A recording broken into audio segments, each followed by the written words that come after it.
So today I'm going to talk about the prophecy of Saint Malachi. Now I'm reading a book called End Times Made Easy, and it had a whole bunch of stuff that I'd heard before, but this was a new one for me, so I wanted to share it with you, the audience. So Saint Malachi in 1139 AD, so this was, about 900 years ago, he was called to Rome, and while he was at Rome, he had a vision from God. And he saw the next popes in line till the end of times, till the tribulation. And so he had 112 visions of popes. So there were going to be basically from 1139 and his current pope, there were going to be 112 more popes that were going to come out. And what he did is, from his vision, he gave a motto or a nickname in Latin to each pope. And each motto described either where the pope was from, what his name meant, like, you have your last name and you read up where the meaning comes from. It would describe his coat of arms, or it would describe something about their reign or their rule. Okay, so a lot of people are like, okay, well, when you look at something like that, it's kind of like the other, reading, what are they called? Your horoscope. He just did something generic, right? He did not.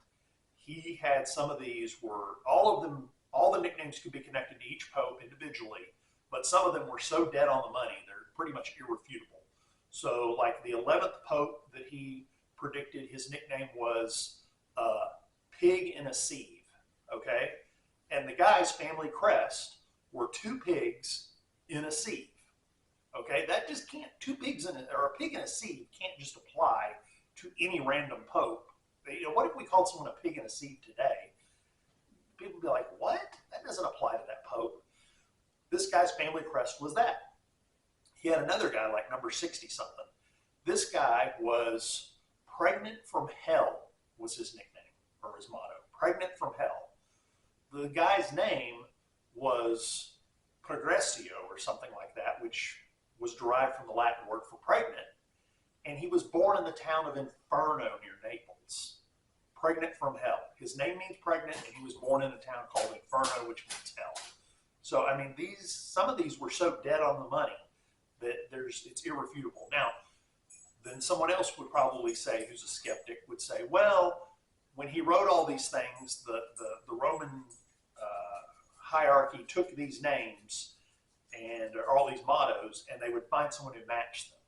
Well, there's a problem with that too, is he wrote it in 1139, and they took it and they stuck it in the library. And nobody bothered to read this or research it until it was read by monks and then published and sent around the church in 1580 or 1590-ish.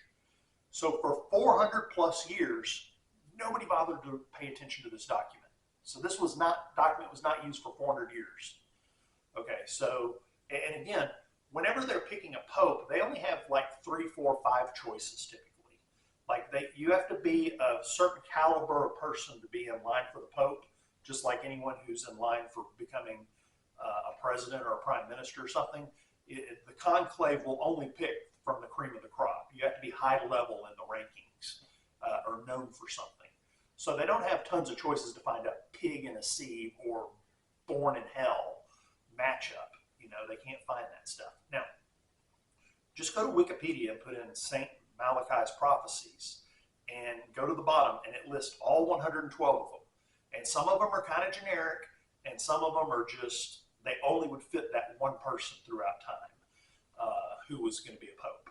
So again, read them for yourself and see if you find it prophetic. I personally do, because he's so dead on with so many of these things. So I'll give you another example from current times.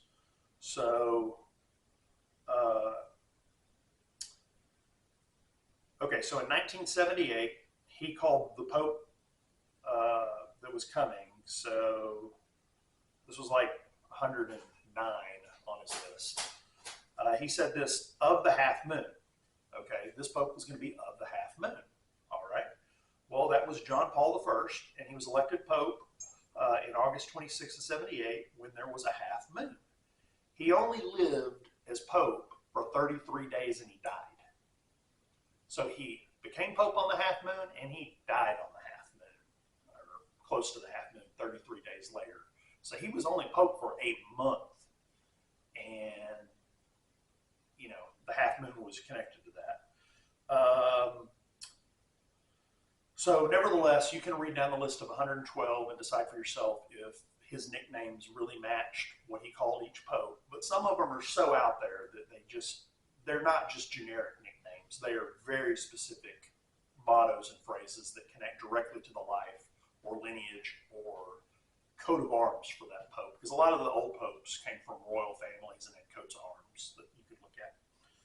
So the interesting thing about this is we are now, guess what, on Pope 112 in his list. And he called this pope Peter the Roman, or Peter Romanus. And that would be our current Pope Francis. And he added to this final one, he said, in the final persecution of the Holy Roman Church, there will reign Peter Romanus, who will feed his flock amid the many tribulations, after which the seven-hilled city, i.e. the Vatican, will be destroyed and the dreadful judge will judge the people. The end. Okay, so that was the end of his prophecy. And he's basically saying that the 112th Pope, Pope Francis, that we currently have, is the last Pope. He feeds his flock through the tribulation, meaning he and his group of royal people, they don't go up in the rapture. And they don't believe they're going in the rapture. They're going to be stuck there in the Vatican and going to last through the tribulation. And then, at some point through the tribulation, the Antichrist is going to destroy Rome. And from the description in the Old Testament of the destruction of Rome, it is annihilated, possibly by a nuclear bomb of some type. So again, Pope Francis is the last Pope of the Holy Catholic Church, according to Saint Malachy. So any of you Catholics out here, don't get angry with me. This is Saint Malachy's prophecy, a saint of your Roman Catholic Church, who says Francis is the last Pope, who will feed his flock through the tribulation, and then the city of Rome and the Vatican will be destroyed. So I hope you enjoyed this. Feel free to go to Wikipedia and look up all 112 Pope nicknames and how they match to each Pope. It's kind of neat. And just be aware. It's just one more brick in the wall that says we are at the end of days, that we have St. Malachy's prophecy. And it just reinforces my belief that we are in the very end of the end times, beyond what Jesus said in the Bible about the last generation after Israel comes back from being dispersed. So thank you for listening. May God bless you and keep you, and I hope you enjoyed this.